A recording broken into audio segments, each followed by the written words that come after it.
All right, let's just get right into it. If you've spent any time in the world of business or leadership, you've definitely heard of Simon Sinek and his brilliant idea, start with why. It's one of those concepts that's so powerful and so elegant, it's inspired millions. But what if it's not the whole story?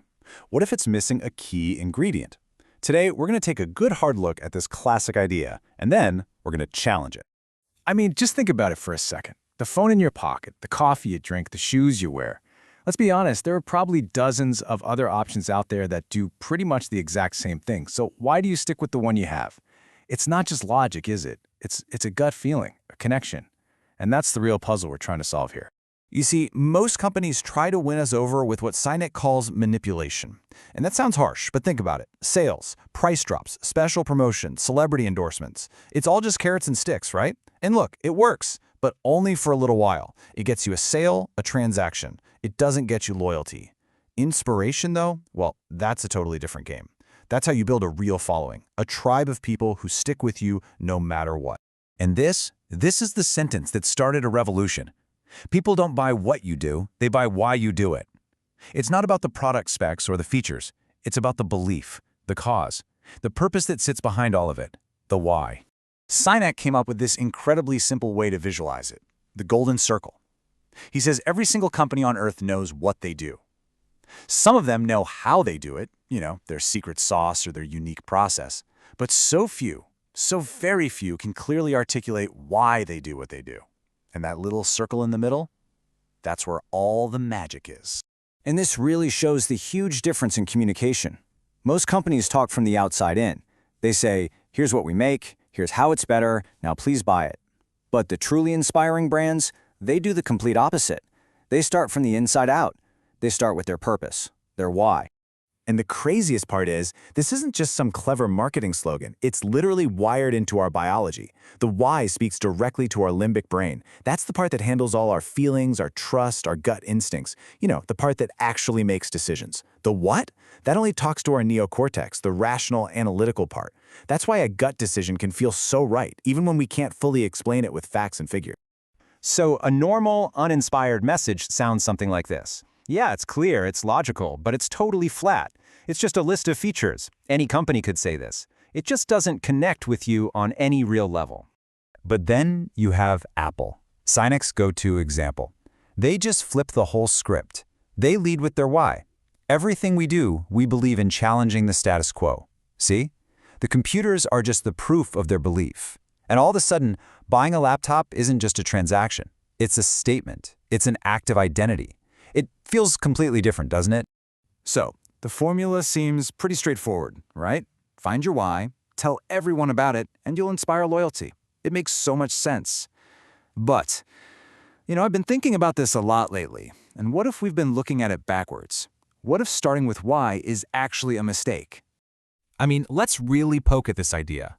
Is having a powerful why really enough all by itself? Or is there a piece of the puzzle that the golden circle just doesn't show us? Well, here's the counter-argument, which comes from a business coach named Dominic Monkhouse. He says you should actually start with who.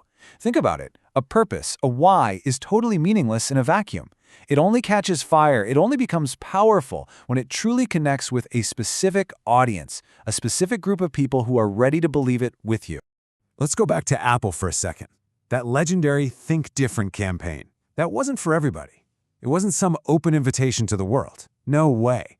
It was a signal flare. It was a rallying cry for a very specific WHO. The rebels, the creatives, the misfits. Their why was so powerful precisely because it was laser-focused on them. And this quote from Monkhouse just nails it. Sinek says people buy why you do it. But Monkhouse reframes that and says they won't buy from you until they realize that they are the why. The customer isn't just some person you're selling to. The customer is the purpose. So where does that leave us? Is Sinek wrong? Is Monkhouse right? I don't think it's a fight. It's not one versus the other. I think these are two parts of a much bigger, more complete idea. The real breakthrough, the thing that changes everything, is this. The goal isn't just to find a why. The real goal is to find a why for your who. It's about finding a purpose that is in service of a specific group of people you're passionate about. That's the new framework. That's the idea to hold on to. Sinek actually has a great little tool for this called the celery test. It's simple. Let's say your personal why is to be healthy. When you're at the store and people give you advice, buy these Oreos, try these M&Ms, get some celery, you instantly know what fits. The celery? Yep. The M&Ms? Nope. Your why becomes a filter for all your decisions. Now, imagine combining that filter with your who. It becomes 1,000 times more powerful. Knowing exactly who you exist to serve makes your why the ultimate filter for everything.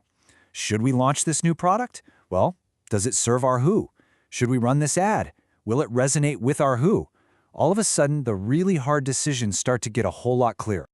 Sinek tells this amazing little story about purpose.